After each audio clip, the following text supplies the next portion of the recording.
Welcome back to the podcast and welcome to today's episode with me, Johnny Pardo. Today, I welcome Sean to the show where we're going to be talking about many different things. We're going to be talking about complex PTSD, we're going to be talking about empowerment, we're going to be talking about transformation, and much, much more, I'm sure. So, just a quick introduction today to Sean, and then we'll dive in. So, joining us today is Sean, and he is an FSB membership coordinator and founder of SH Policy Support. Sean's journey has seen him move from life-saving paramedic to championing small businesses, drawing on his lived experiences with complex PTSD to inspire openness and resilience. With a mission to empower others through guidance and support, his story is one of strength, adaptability, and the transformative power of talking things through. So, Sean, welcome to the show today. Thank you for being here. We're looking forward to hearing a little bit more about what you do. So, yeah, maybe be really useful to start off with obviously you're running your business at the moment, but you've got this mission to really help empower others and help them with their transformation. So yeah, maybe useful, as much as you want to share a little bit about like your story that's got you to this stage, that you've overcome some challenges and now you want to help others. Yeah, thank you very much for having me. It's great to be on the show. So, like most people, my story began very early on um, in my life. So, with the complex PTSD, post-traumatic stress disorder that you mentioned, um, that's built up over many years, been exposed to uh, multiple different things that have happened to me through my life. So, starting early on, my granddad sadly passed away of cancer, so I watched him deteriorate from a really fit and healthy, outgoing Mm, person who was my hero. mm, And the cancer took hold, and he actually passed away in my arms. But uh, at the time, I was so young, I didn't actually realize what had happened, and thought he'd gone to sleep and went off to play. And then I was told, it was more than just going to sleep, and that had a bigger impact on me than I realized at the time. Um, and I think as men, we're very good at burying these things and putting on our big boy pants and just getting mm, with on with it. Um, and because that happened as I was about to start secondary school, that's pretty much what I'd done. Um, and then through secondary school, usual childhood things, experiencing a certain degree of bullying and things like that. And I was also a young carer for my mum, who was disabled in a wheelchair, and she had her own mental health challenges as well as her physical ones. So that was quite a balancing act in itself. And then later on, um, there was a time where I got sexually abused in the leisure centre, um, which affected me quite a bit, mm, um, especially at the time, because the way the police dealt with things back then in the 90s was a lot different, I'd hope, than they deal with things now. mm, Um, and it continued. And as you mentioned, I had a career as a paramedic, so again, getting exposed to lots and lots of critical situations and heartbreak in that career. Much as I enjoyed it, again, I think I put on this brave facade that I was coping, I was okay. People would say, "Are you all right, Sean?" And yeah, all part of the job. And we develop a really dark humor to cope with that. But then my experiences continued to be compounded.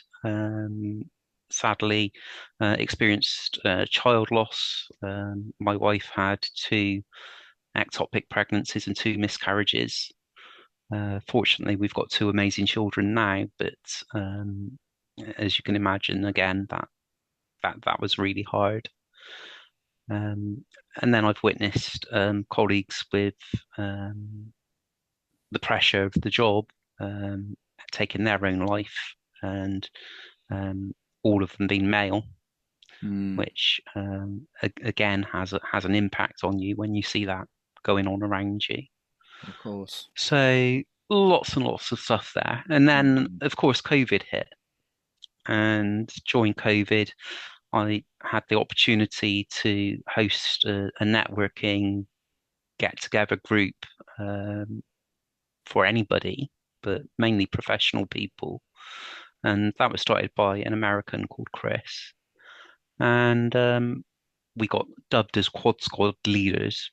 Um, and that was really interesting. Got to speak to, all these fascinating people all around the world and hear their stories and the journeys they'd been on.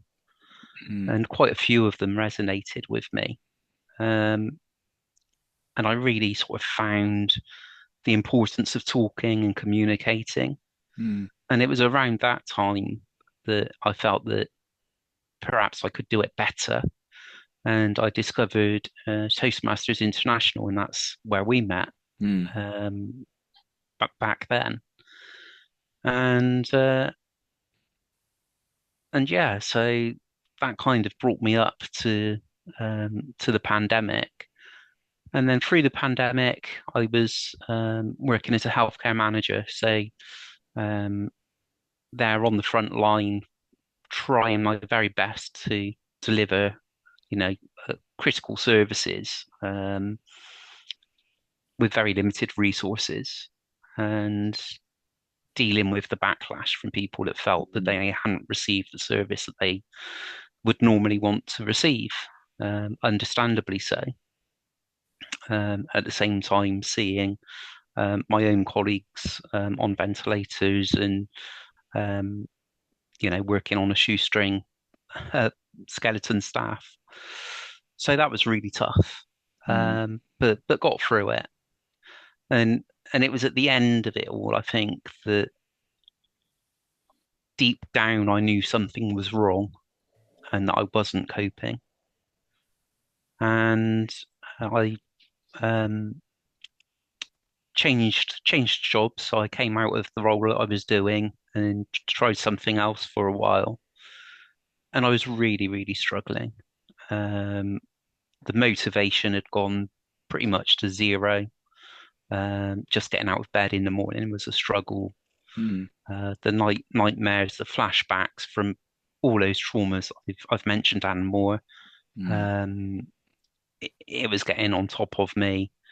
Um, I was starting to feel suicidal myself, um, you know, because it was so hard to cope with these really intense feelings.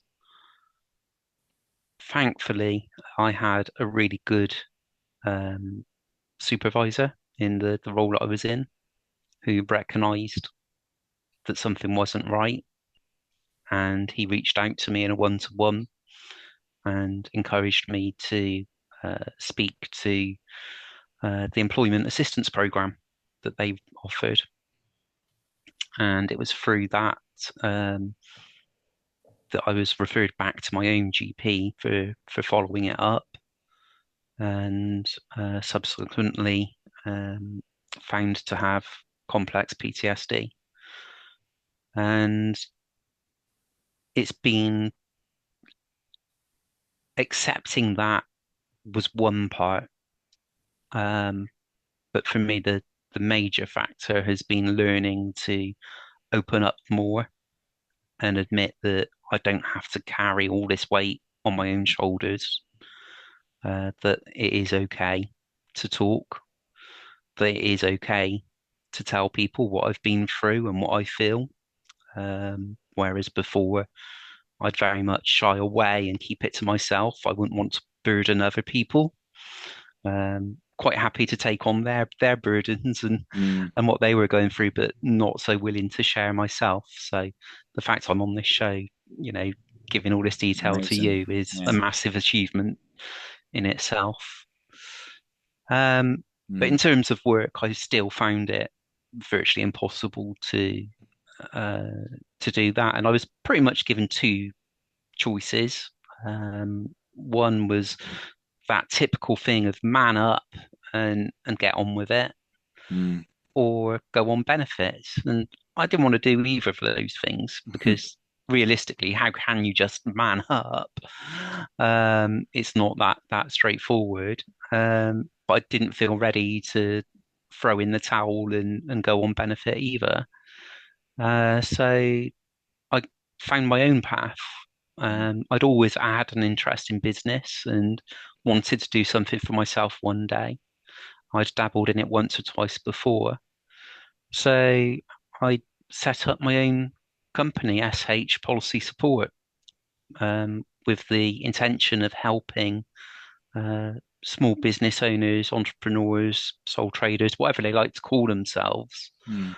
um, to set up on their own journey, especially if they've not experienced policies and procedures before and find that a challenge. So um, that kind of brought me to where I am now, and I was also given the opportunity to do a little bit for the Federation of Small Businesses that ties in with what I do, to help recruit and help the members in that organisation as well. So that's where we are today.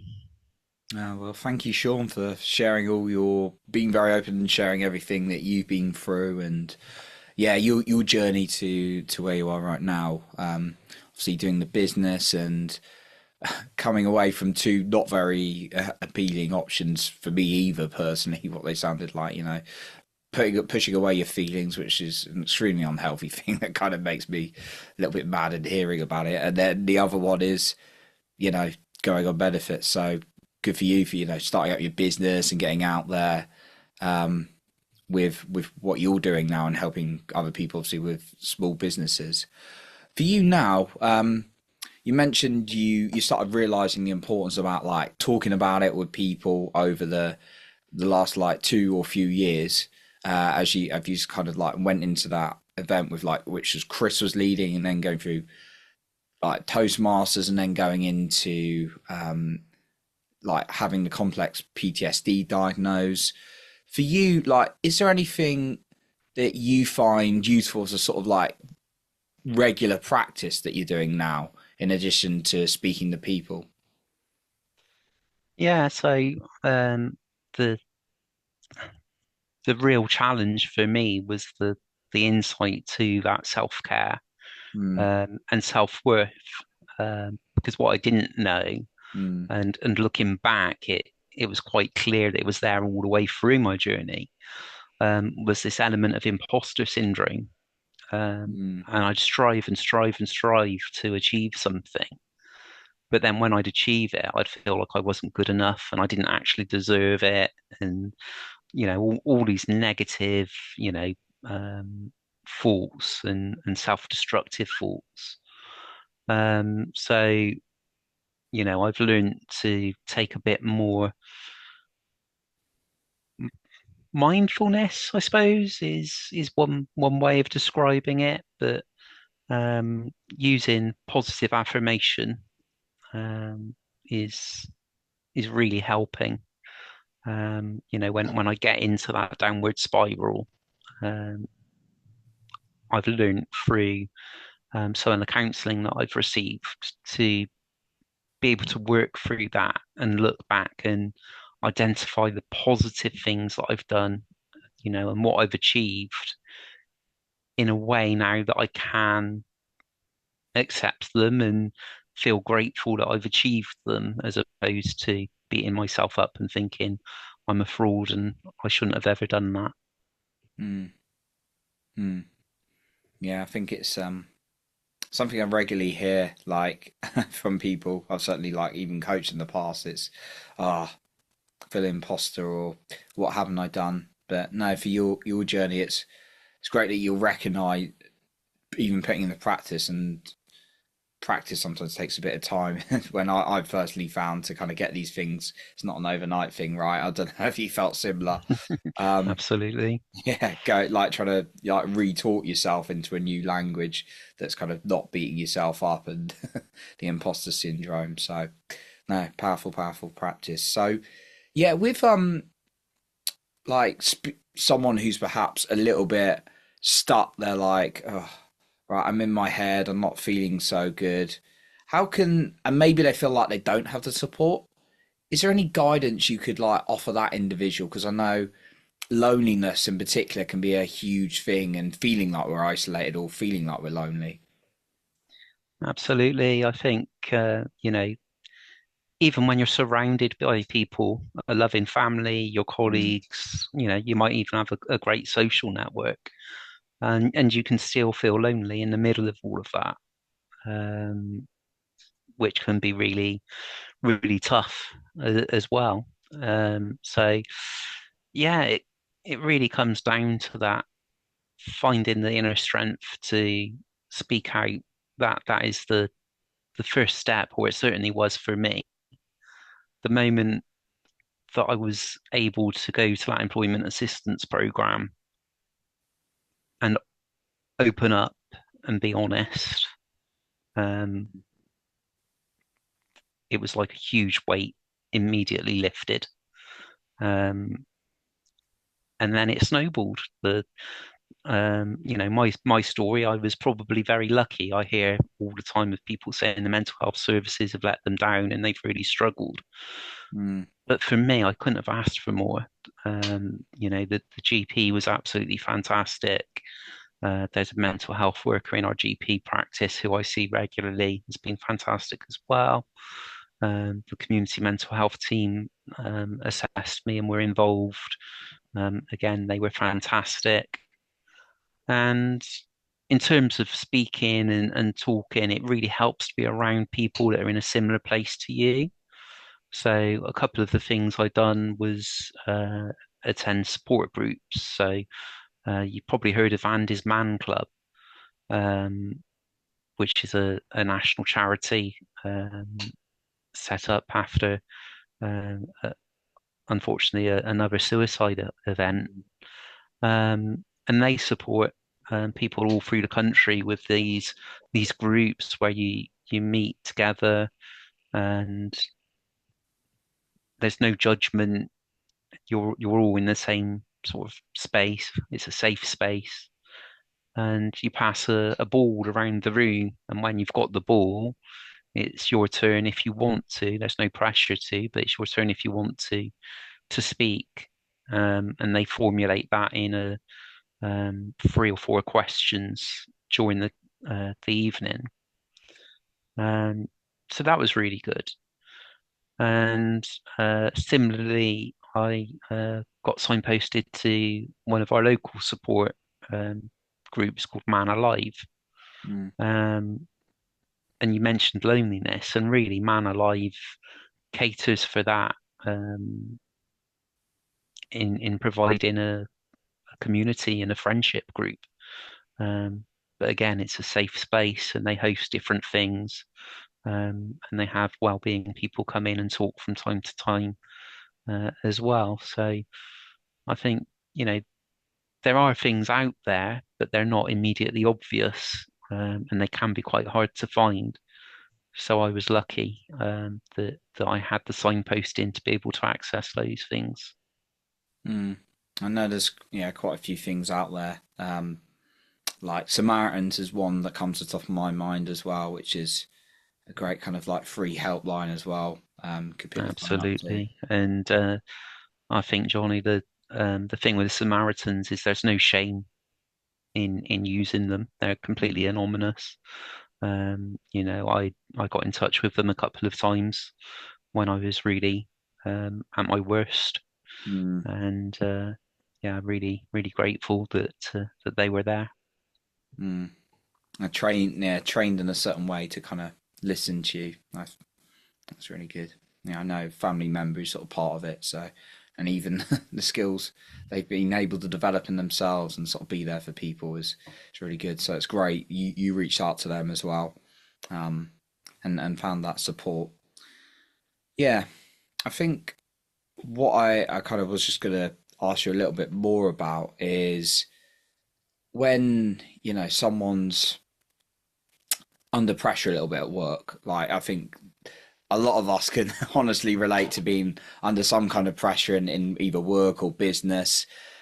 For you now, you obviously running your business. It for like any sort of like pressures that come in, do you feel like you're able to deal with them a lot better than previously? Is there kind of a mechanism now that you've been talking to people that you feel you can use to deal with some of these pressures? Because I know pressure and work and being in that I've never been in emergency services or paramedic, but I can only imagine how intense it is, like from what you were sharing and knowing a couple of other people. But yeah, do you feel like you've equipped yourself a little bit more to deal with pressures now? I I think that we're ever evolving when it comes to Mm, coping with pressure and learning about ourselves. I don't think you're ever the finished article. mm, Um, there's always going to be room for improvement, but I do think that I'm well along that recovery journey to be able uh, to cope better, to recognize the triggers, to know um, mm, when I'm starting to take a turn with the PTSD in particular. So another charity that's really helped me is a mm, small charity called PTSD UK, great. um, which is a fantastic organisation that still, quite new. So they're getting their roots out there, but they got some really fantastic resources and things for people as well. Um, and again, it comes back to being able to talk and communicate because what I was very bad at was accepting when I was struggling and seeing it as a failure. So then I'd go into myself when actually what I needed to be doing was to come out of my shell and talk about what I was experiencing, what I was feeling, so that other people um, knew that. But I was so scared and fearful before of being judged and seen as weak, or if you're feeling like that, you can't possibly be a paramedic or a manager or whatever it was. Mm, Um, so for me, it really was that turning point of being able to talk to people about myself, about my feelings, about my emotions. That's mm. been the biggest change. Oh wow, oh, amazing. And so sort of touched on at the start, and you now have got this like mission to help transform and empower other people, right? Going out there. So yeah, there are certain things you're doing now to kind of like encourage people, just kind of like spreading the word, uh, or kind of you got any sort of like plans in the making to kind of help others? Yeah, so a lot of it has been um, recognizing other people that are also Mm, on this, we call it a recovery journey. mm, And I've been able to help a couple of small charities. So I've mentioned PTSD UK. They've already been going, um, but I'm a really big supporter of them because of what they've done for me. And then there's some other charities as well that are in the process of setting up that focus on trauma recovery. And I've been introduced to them, um, one through my business, and I was able to help them with some of the bits that they needed formalizing. And then the other one is still in the very early stages. Um, so I can't really go into too much detail about those sure. those two, but Okay. that's been fantastic. And I think I'm not in the space at the moment, but in the future, I certainly would like to, be a trustee or something like that for one of these charities that are helping people with their mental health.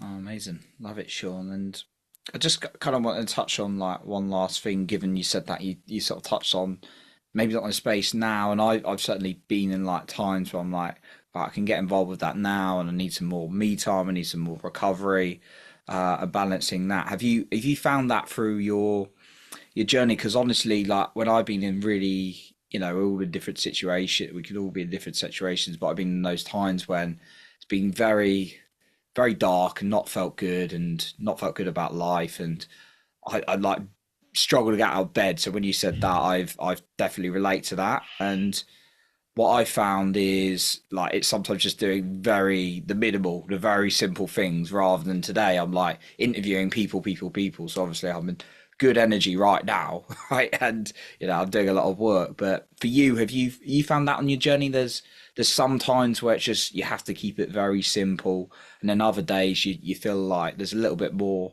you want to achieve for. Oh, absolutely. Um, you get those what I'd call a golden day where Mm, you can do anything and everything. You're full of life. You've got the energy. You've got the mm, drive, and you nail it. Um, and then the very next day could be a cloudy day where mm, you just can't see your hand in front of your face. Like you say, getting out of bed is a challenge. So just to mm, get up and get dressed um, is an achievement in itself. And it's recognizing those small wins. mm, It's very easy to add up all the negatives. I haven't done this, I haven't done that, I haven't done the other.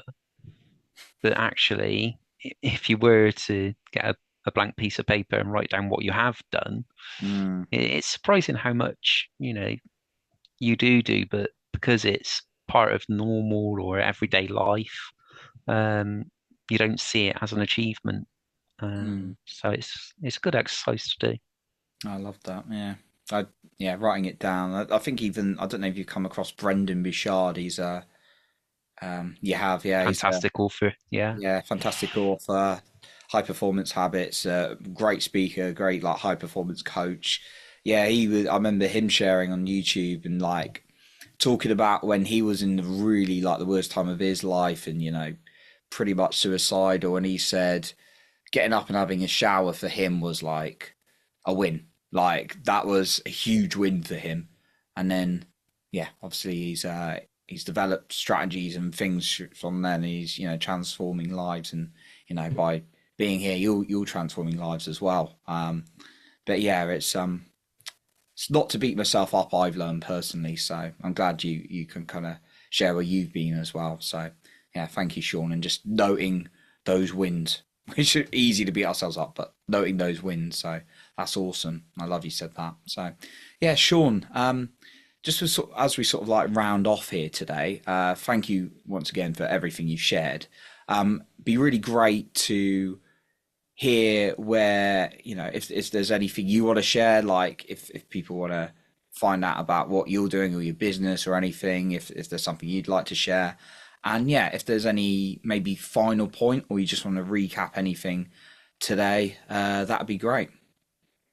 Yeah, no, that's cool. So, um, yeah, I've mentioned several times PTSD UK, the Mm, charity. So I think if there's anybody listening who thinks that they might have PTSD themselves or know that they've got PTSD themselves and haven't heard of that amazing organization, then do Google them. They're easy to find and they've got a wealth of information and things to help you. So that'd be number one.